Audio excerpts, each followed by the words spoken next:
I'm gonna Sure. put my timer on, but I saw that you wanted 20 to 30 minutes. It's totally whatever you want to do. You could do 5 minutes. I'm gonna do 20 and then we'll see if I reach that. I can talk a lot. Cool. You could do most of the hour. Yeah, there's only, I think, 8 of us here tonight. So All right. Well, my name is Mary. I'm an alcoholic. It's good to be here. Thanks, Sherry, for asking me. Thanks for your service. Um, I do have experience with the steps as they're laid out in the big book with the help of several different big book step study sponsors, but one at a time. I have completed steps 1 through 9, and I continue to practice 10, 11, and 12. This is me practicing 12. I do it daily. I have had many sponsors over the years, some that I return to in Big Book, and sometimes I've just had like a 10th and 11th step buddy. And as long as I'm staying on top of my inventory, that's what I feel matters the most with somebody who knows me quite well, knows my stuff, as we call it. I don't really know most of you. I know Sherry a little bit, but I just want to talk a little bit about how I got to this step, and I'll go into the book and talk exactly about what I did. And um, I my sobriety date is September 20th of 1998, and I have written in my book that I took my third step in February of 1999 out of this book with a sponsor on my knees. And I got up from that third step and I had a notebook and I had my instructions and I started writing right away. So I actually consider the bottom of 63, where it says next, we launched into action. I consider that part of step 3. In fact, I consider everything we do after step 3 to be step 3, because that's proof that I actually took the step. But just briefly about my drinking, I had the allergy from the first time I drank. Um, I did not grow up in an alcoholic home. My parents were heavy nicotine addicts. They were heavy smokers. Um, they both died, I believe, because of conditions related to smoking.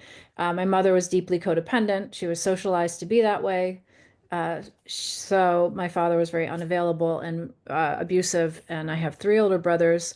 And when we talk about the trickle down theory, I think abuse trickles down. I don't think benefits trickle down.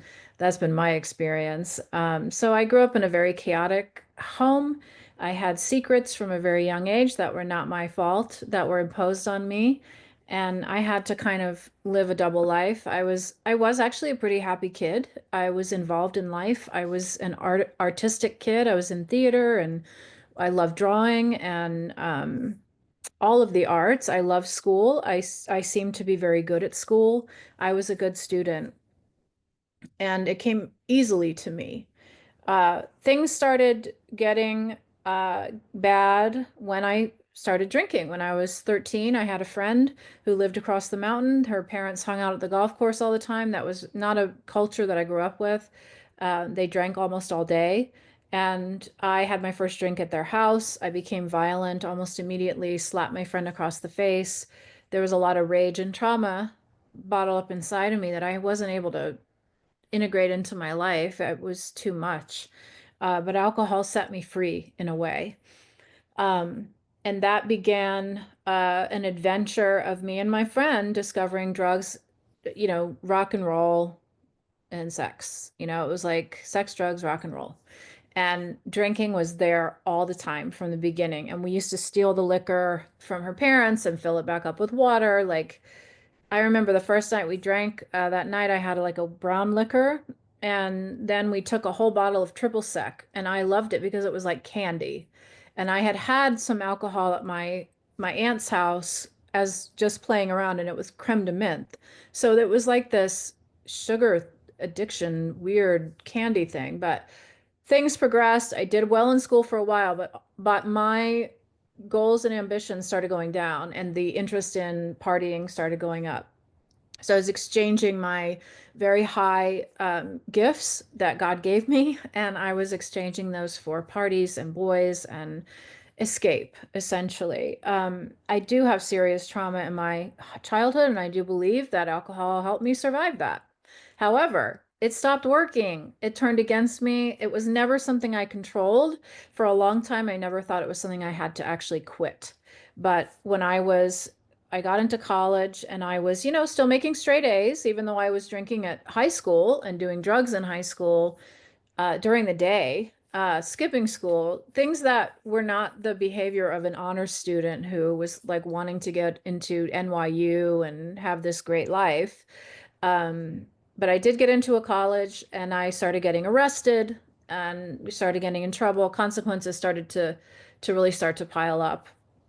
And I was threatened to be kicked out of school. And so that's my choice was to be kicked out of school or go to AA. And being in school and being a straight A student was my way of proving to the world that I didn't have a problem.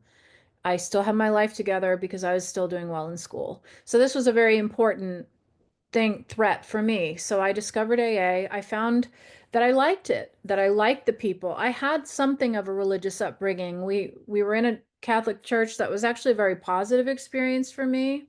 We left that church when I moved from New Jersey to North Carolina with my family, and we found another church that was loving and joyful, and it was a very positive God experience. I just didn't have parents that could apply the things they loved about God to their lives. And I also felt very abandoned by God, betrayed by God, because I'd been left in this very horrible family. Um, but when I came to AA, I really liked the people. I love the stories. I love the honesty. And I found a sponsor, and she said, well, what we do is we meet for an hour a week and we read through the big book and we do the steps out of the big book. And I said, okay, whatever. And so she kind of went very quickly through one, two, three. And at this time, I was only 19 years old. And I had a sense of my alcoholism. I had a sense that I was not normal. And I saw the way I behaved. Even in college, I was like off the charts, like insanely drunk all the time. Um, and I loved it. I loved drinking. I loved partying. I loved the wildness of it. Anyway, I did not do the work fully. I'm like one of the people in the more about alcoholism where they say he made a good beginning. I made a good beginning in that I wrote down what I hated about everybody and how much they had harmed me. And then I met an amazing man and I left AA and I didn't think I needed it. And I stayed sober a little while, but I had that experience of the mental blank spot where I was sitting at a table and I did have, I had started like, oh, I can just have some drugs here and there. Um, didn't think about it too much. And I was sitting at a table, I was working in a restaurant, like I didn't have a problem, but I was not drinking. And then I looked at a drink and then it was in my mouth. And that took me on a relapse that was 5 years long. That was an absolute, it was like flushing myself down a toilet. Like it was the worst, ugliest, just awful time. And it lasted for 5 years. And I had hit a bottom. I was arrested. My mom had to come pick me up in jail at 5 in the morning. And my mother represented sort of daytime me, and I was nighttime me, and those two worlds had never collided before. And then when those two worlds collided, the gig was up. And I remember looking in the mirror and realizing like I hadn't done this work, and I didn't. Nobody offered to send me to treatment. Like that wasn't even an option. And I was having DTs, but I came back to AA, and all I knew was we meet for an hour a week. The steps are in the book, and that you get a sponsor. And I was suicidal. I was a mess, but I was like, I didn't do it. Maybe it'll work. I actually called that old sponsor and she was still sober. And she was like, oh my God, I can't believe this. That was a very powerful thing for me that she was still sober. So I started going to meetings and I didn't find anyone right away who did the big book. I just got whoever I could. She was kind of vague. She was like, here, just flipping through the 12 and 12. And it just didn't feel very, I was like, no, please tell me what to do. I don't even know how to breathe. Like, I don't know. I mean, I was bankrupt in every way. Like I was working in a coffee shop and living with my mother, and I just was a total mess. And um, I heard a woman. I started asking around who does the steps out of the big book, and everybody pointed toward this one woman, Suzanne, and they were all afraid of her. And she had begun doing the steps with someone in Florida based on her boyfriend, Harry, who moved from Florida. to Asheville, and he had gotten the message from Dale, who has passed away, sadly. Dale was from Hyannis. And that's how the message came to me. I knew nothing of Big Book Step Study. I didn't really know much. And so I sat with her at her kitchen table and we started doing the work. She gave me the instructions to read the first 164 pages and call her when I was ready to go forward. I called her sooner and I said, I don't care. I just want to do it. Just give me some homework because, I'm a good student. So this method really worked for me because this writing in the book and studying, that really worked for me. It gave me something to focus on. And I was going to meetings every day. I was doing 90 and 90. I did everything everyone said. I took service positions. I did all those things. But I was also deeply walking through the book one line at a time. I was looking up words that she told me. I highlighted it with the three different colors, the directions, the bad results, and the good results. And I found that very soothing because I felt that I was taking action. And even before taking the third step, there's a part in the book where there's a story where it says, there's a guy who says, when I made up my mind to go through with the process, my condition was relieved. That was even before the third step. When I just said, fine, I'll kill myself after this in some way that nobody will realize it's suicide because I cannot do that to my family, but I can't, I'm going to try it. I didn't know any other thing. I hadn't been to therapy ever. I hadn't done treatment. I hadn't done any of that stuff. I had read a lot of books and I thought I was spiritual, but so when I finally just said I want to do the work, I felt my condition, like the intense desire to drink, it did come back. The thoughts of drinking came back, but I was very relieved and I sat with her and I learned about alcoholism, and by the time I got to this part of the work, she told me, she said, this is a big deal. It's a very big deal. And at the same time, you're just deciding to go through with the rest of the steps. You do need to have some concept of a higher power that is positive, that you're willing to do the dictates of. And it could be principles. It could be I'm turning myself over to the high ideals of honesty and integrity and whatever. There's the four absolutes they have, absolute love and all these things. Love has not come very easily to me. Resentment comes easy, but I can turn myself over to principle, the principles of the steps. I could do that. I wasn't sure that God was going to help me, but I knew by going deeply into step one that I was doomed. No matter how smart I was, I realized that what I thought was my best asset was my worst enemy, and that what I needed was a deep change in my desires, because it was the desire to put poison into my body that I knew was going to kill me or someone else. That desire is what needed to change. So, this idea of turning my will, what I want, so I have to turn my desires, my wants, that is what needs to be turned over to a higher guide, a higher source, something else, because I can't fix it myself. And I saw that in my life, in my drinking and looking at it. And I saw the mental blank spot. I saw all that stuff. So by the time I got here, I was willing. I was ready for something new. I was ready to throw myself into it fully. And so I was told we would meet together and read the third step together out of the book on our knees. And we held hands and did that together. But before that, we read this. And I like that I might actually speak a little longer because it took me so long to to get to this. Um, this idea that, rarely have we seen a person fail. I know in the original text he wrote never, because when people fully surrender and live this way of life, they tend to succeed at sobriety, at relationships, at life. They tend to actually do quite well. And I've seen it over the years that I've been in recovery. I've seen people do the work and leave AA too. I've seen people do the work and relapse. I've seen people do the work and commit suicide. So I don't know. I don't know what they did. I don't know what they were dealing with that I don't have. I don't know them, but I know me. I know me. And I know that I was like an alcoholic, just like these people were.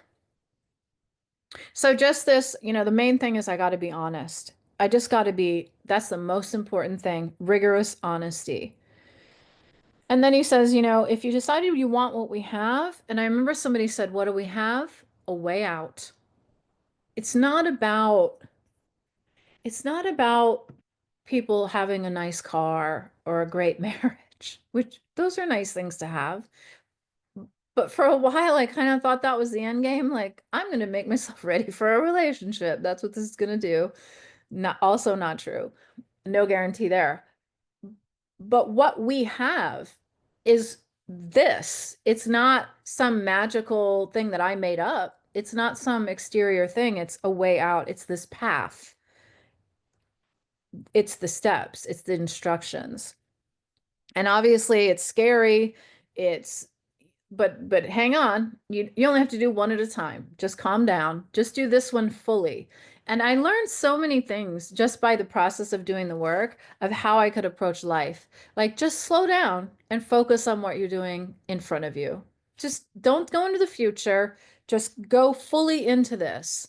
And oddly enough, being present, which I believe is the goal of the steps, and because God is only in the present moment, the complete opposite of all the stuff that we talk about in here, the selfishness, is like having an open heart about the world and being curious about it and experiencing it as it is instead of trying to change it.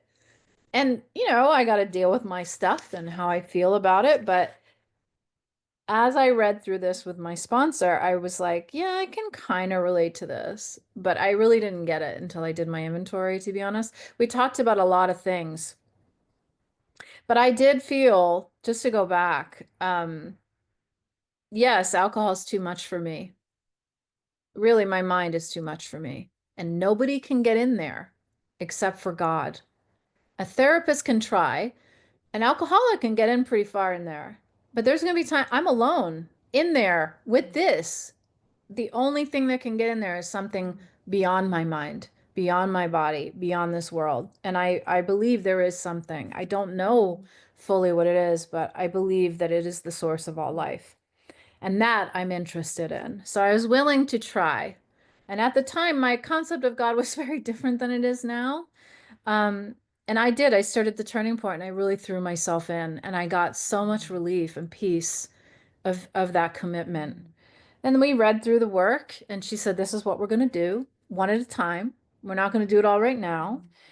But she didn't hide anything from me. And she's like, I'm not going to ask you to do something I haven't done or anything that's not in this book. And that is how I sponsor my sponsees. So, she said, I just asked that you try to give this help someone else after I take you through. I was like, yeah, yeah, yeah, yeah. Yeah, yeah, yeah, yeah. Let's get to the writing. Yeah, yeah, yeah, yeah, yeah. But that's what my first sponsor. Okay, one, two, three. One, two, three. Let's get to the writing. But I think it's very important to spend a lot of time on steps one and two, especially, but also on three to consider what am I actually doing here? And this idea that I I I really got A and B of the ABC here, but I just wasn't sure about C. I'm still not sure about it all the time, but I know that I've been sober for 20 something years just by doing this work. I mean, I did therapy after I did this work, but this is what my foundation is, and I still do it and it still works. So I've marked some things in here. He says, we turned our will and our life, which will is my desire and my thinking. My life is my actions.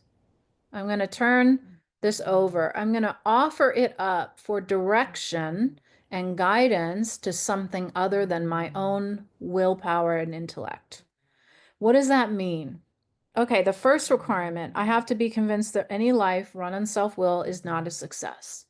Okay, well, what does that mean? I'm trying to punch my way through life, and I see it. I mean, I hated it in meetings when people would talk about driving resentments, but driving on the road is such a good little microcosm of me interacting with people in the world and wills, all people's wills like pushing against each other. And I could see this in everybody else. Like I could see it in you, but it was very hard to see it in myself. I started to have to talk through examples with my sponsor and I could see it. Like I had a boyfriend in Big Book who said this reading is like a knee to the groin. Like it is, no matter when I read it, like even tonight, I was like, oh yeah, that's still me. Like the one that's the hardest is like, I'm still trying to get my way, even when I'm being nice. Being nice is one of the most manipulative ways to try to get my way instead of being curious about the world, experiencing it, responding to it, checking in with myself, blah, blah, blah. All these things I had no idea how to do. I just was punching my way through life, angry at everyone for not being what I wanted them to be. I had a script for everyone and nobody was following it. So they all deserved to be hated.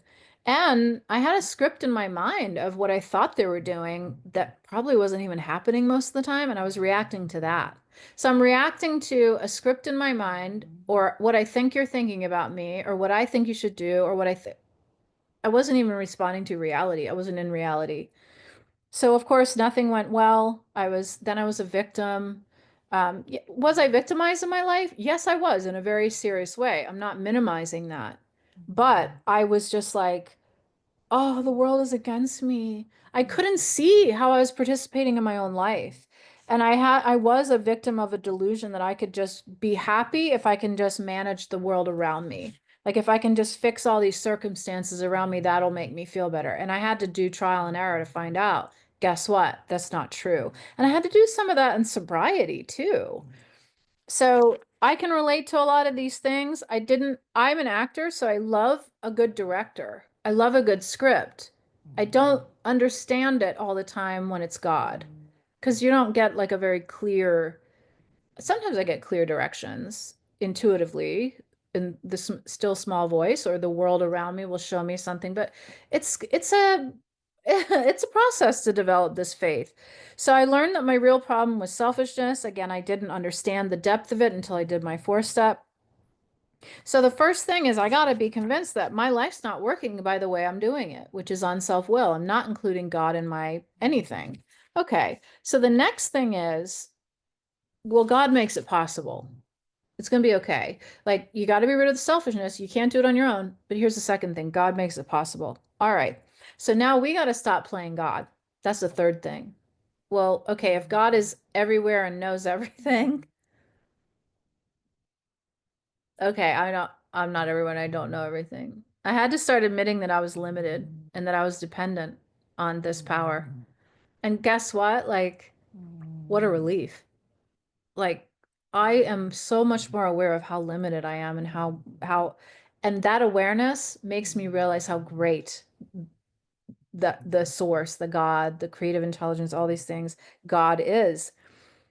So if I really take this position, it's such a relief because really the directions, the script is right here. The script is the steps and the answers come through the work. I thought I was going to have a white light experience and then do the work. That didn't happen. And I don't think that's what's supposed to happen. You just, like, the spiritual experience happens during the work. The relationship is built during the work. And then the last part is, okay, now we're here. So we say this prayer and we do this decision. And I say this prayer very often. Um, I don't know that I was reborn in this moment. I was very excited. I felt a new, fresh excitement about the future because I was doing this new thing. And I did the prayer with my sponsor. And like I said, I got up off my knees and I started writing right away. Like that to me is the last part of step 3 is launching into the action. So there's these pieces that make up step 3. I got to have these realizations and then do these actions. And as I said in the beginning, every step after step 3 is step 3. If I'm not doing my 11th step, I'm not doing my 3rd step. I'm not honoring my 3rd step commitment. So that's always a good gauge for me. There's so much more I could say. I've talked way too long already, probably, but I didn't like this idea for a long time because my concept of God was not big enough. It wasn't loving enough. It just wasn't enough. Like it's my concept. And as I have gotten older and as I've experienced life more, I'm much more interested in the creator of the universe. Like I'm much more interested in their perspective than this little one right here. Because like I if I put my arms out, I can't really see past my arms. Like my eyeballs don't see past. I am limited. I am limited. So I'm much more interested in the higher power now than I was even when I wrote this. And I have a clear script. And as I said, it works when I do it. Do I always do it? No, I do not. Do I do it perfectly? No, I do not. And he says it in there. And we're not saints. We're just trying to grow. And I've grown, but I'm still growing. And I still get angry and I still get resentful, but now I have a way out, a way out. And that's what we all have in this work. What a gift. I didn't have to come up with it. It was a script handed to me, and all I got to do is tell you guys about it and how I did it and followed directions. Like, what a relief. I don't have to figure anything out. I don't have to make anything up. And I want to hear what you have to say, so I'm going to shut up and thank you so much for having me. I love this work and I'm very excited about it. Thanks. Thank you, Mary. Gosh, that was so